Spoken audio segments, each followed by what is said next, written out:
Bagaimana caranya daftar atau register merek kita agar dapat simbol R, bukan cuma TM. R dengan TM itu masih dalam proses pemeriksaan, sedangkan R itu sudah terdaftar, dibuktikan dengan adanya sertifikat merek. Jika sudah dapat sertifikat, itulah tanda bukti bahwa merek kita sudah terregister atau terdaftar di DJKI.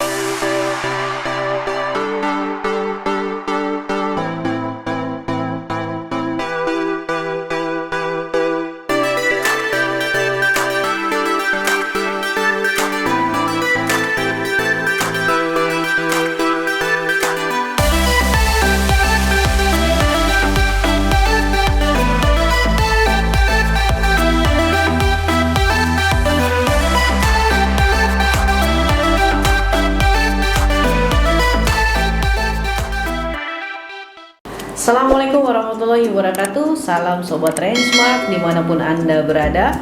Ketemu lagi dengan kami Rangemark, kantor konsultan haki terdaftar resmi di DJKI. Kami memiliki kantor pusat di kota Jakarta Selatan dan memiliki kantor cabang di kota Padang.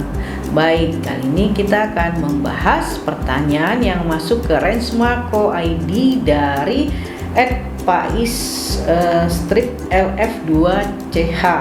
Izin bertanya Bu, bagaimana caranya daftar atau register merek kita agar dapat simbol R, bukan cuma TM? Terima kasih, semoga Ibu dilancarkan setiap usahanya, amin. Baik, terima kasih Pak atas doanya. Cara mendaftarkan merek adalah dengan mengajukan permohonan pendaftaran merek ke DJKI. Semua permohonan pendaftaran perlindungan kekayaan intelektual itu sudah elektronik ya Pak. Jadi bisa mengajukannya sendiri. Kalau dia WNI bisa juga menggunakan jasa konsultan HKI yang terdaftar resmi. Jadi silahkan ajukan permohonan pendaftaran merek dengan melengkapi syarat-syaratnya, yaitu identitas si pemohon, label mereknya, jenis barang atau jasanya, dan kelas barang atau jasanya ya. Kemudian silahkan melakukan pembayaran ya. Ada biaya penerimaan negara bukan pajak untuk pendaftaran merek ya. Tinggal Bapak pilih jalur permohonannya apa. Ada jalur permohonan umum, non UKM atau UKM ya. Jadi jalur permohonan umum atau non UKM itu biaya PNBP yang disetorkan negara 1,8 juta untuk satu merek satu kelas. Kalau dia yang UKM itu 500.000, wajib melampirkan surat keterangan rekomendasi dari Dinas Koperasi atau Dinas Perdagangan atau Dinas Perindustrian atau Dinas Pariwisata atau setingkat kementeriannya ya. Nah, setelah itu ada ya, baru disiapkan surat pernyataan merek tidak meniru ya, karena itu nanti juga harus dilampirkan.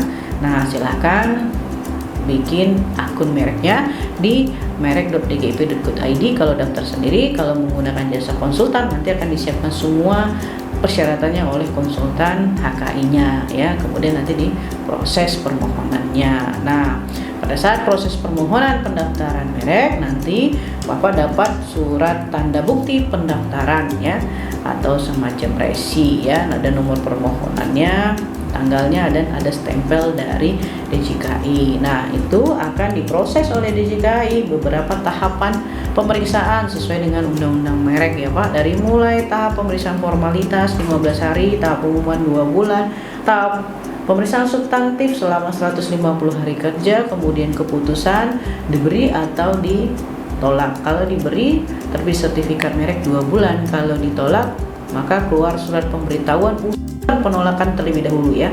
Jadi usulan dulu, kemudian kalau misalnya kita ngajukan tanggapan kita tidak diterima, maka terbit surat penolakan tetap. Namun kalau kita tidak mengajukan tanggapan dalam waktu yang ditentukan, maka otomatis DJKI akan mengeluarkan surat penolakan tetap. Jadi ada beberapa tahapan proses.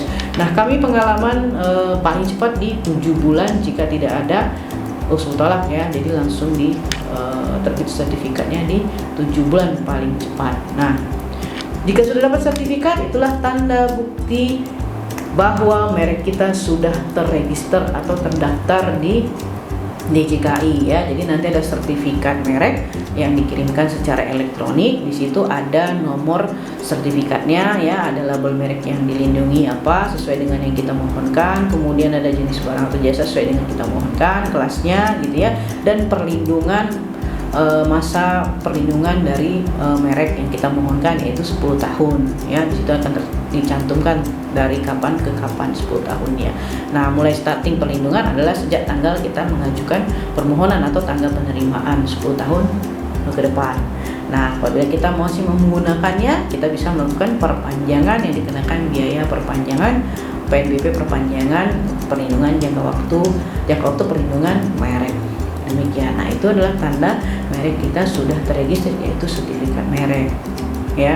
Nah, apakah bisa dapat simbol R ya atau cuma TM? Jadi simbol R atau simbol TM kalau di dalam undang-undang merek di Indonesia itu tidak ada ya. Adanya adalah sertifikat merek. Jadi sertifikat merek itulah yang dikatakan bukti bahwa merek kita sudah terdaftar, bukti kepemilikan ya, bahwa merek itu sudah ada pemiliknya. Nah, data pemiliknya, data merek, data uraian jenis barang atau jasa yang dilindungi apa saja itu ada di sertifikat merek. Nah, begitu. Beda simbol R dengan TM. TM itu masih dalam proses pemeriksaan, sedangkan R itu sudah terdaftar, dibuktikan dengan adanya sertifikat merek. Begitu. Jadi jika Bapak ingin mendapatkan merek yang terdaftar, silahkan ajukan permohonan pendaftaran merek. Kemudian jika nanti disetujui akan terbit sertifikat merek, itulah bukti bahwa merek Bapak terdaftar, bukti kepemilikannya. Begitu. Ya, jadi bukan dapatnya R dalam simbol R dalam kurung yang registered ya, tapi adalah sertifikat merek, bukti kepemilikan dari merek Bapak yang sudah dilindungi. Begitu. Demikian kami sampaikan. Assalamualaikum warahmatullahi wabarakatuh.